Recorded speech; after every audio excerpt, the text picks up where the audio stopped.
we're done with Antioch. We're going to move over to the other genus. We're going to move over to Alexandria, where there's a different philosophy, a different set of convictions, and a different set of favorites. They want to respect Jesus' humanity over in Antioch. Here they want to respect his divinity. And sometimes their respect for his divinity overshadows his humanity. That happens outright in the school of thought called Docetism. Docetism comes from the Greek word dokeo, which means to seem. Jesus seemed human, but he wasn't really human. All right? Gnostics could be Docetists, Christian Gnostics, who would treat Jesus as an appearing of God, but not a truly human life, just an appearance.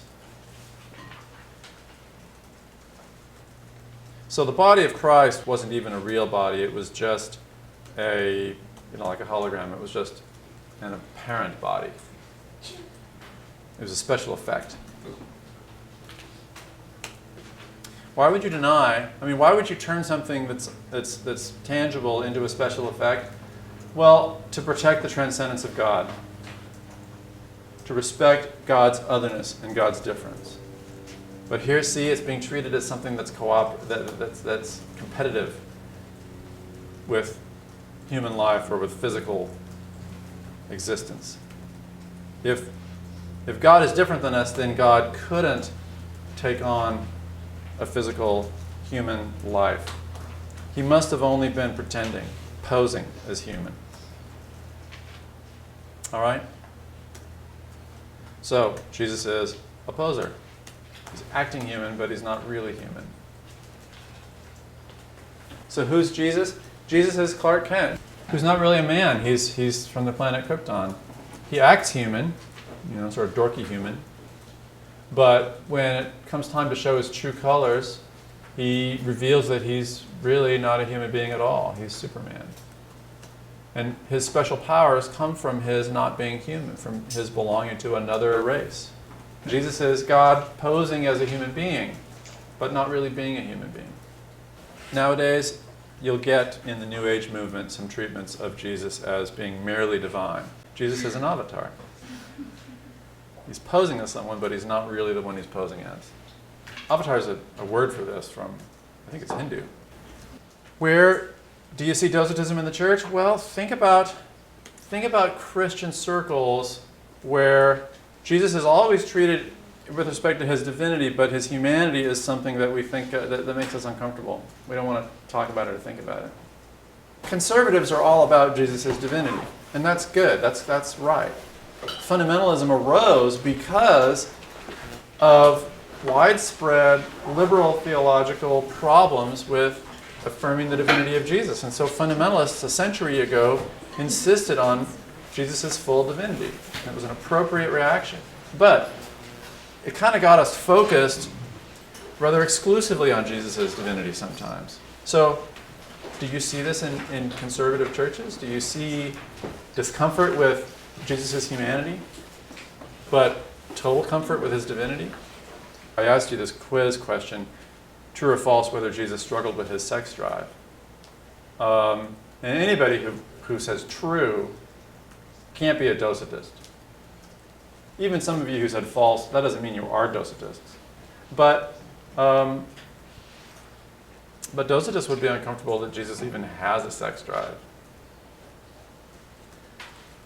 But he gets hungry, he gets thirsty, he gets tired. I think it's actually lovely to contemplate that Jesus, growing up and being an adult, would have been subject to sexual attraction, but not subject to sin. He does it right? In a world that does it wrong. He shows us that it's not intrinsically wrong, not intrinsically evil to be attracted to a spouse. This can be misunderstood. I was teaching the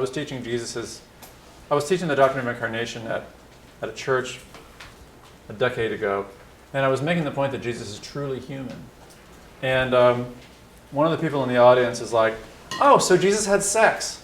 And I was like, huh? I mean, that kind of took me off guard. And I didn't want to respond in the wrong way and be like, oh no, he couldn't have possibly had sex. Because that would have,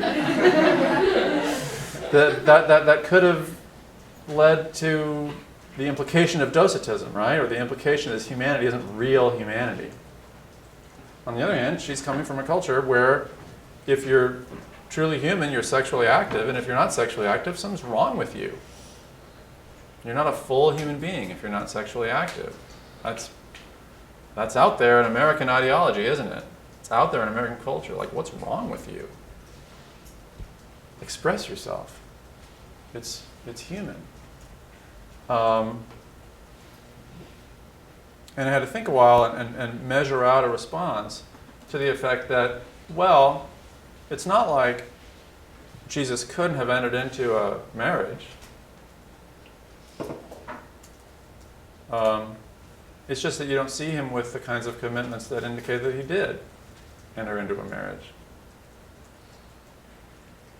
So no, he wouldn't have had sex, but that isn't because he wasn't really human. That's because he wasn't married. There just aren't signs of that relationship. But maybe you've never thought about the prospect of a married Jesus. Would it be intrinsically incompatible with his incarnation? I don't think so. He's got a mom and dad. He's got brothers and sisters. He's got neighbors. He's got every other human relationship. And he lives up to the obligations of every other human relationship. So, is that one off the table for some reason? Well, for Augustine, yes. But I don't know that we have to accept that answer. According to the Catholic understanding of Christ's priesthood, there are difficulties with the prospect of Jesus being married. So it depends on the Christian framework. But there are at least Orthodox Christian frameworks where it wouldn't be a problem.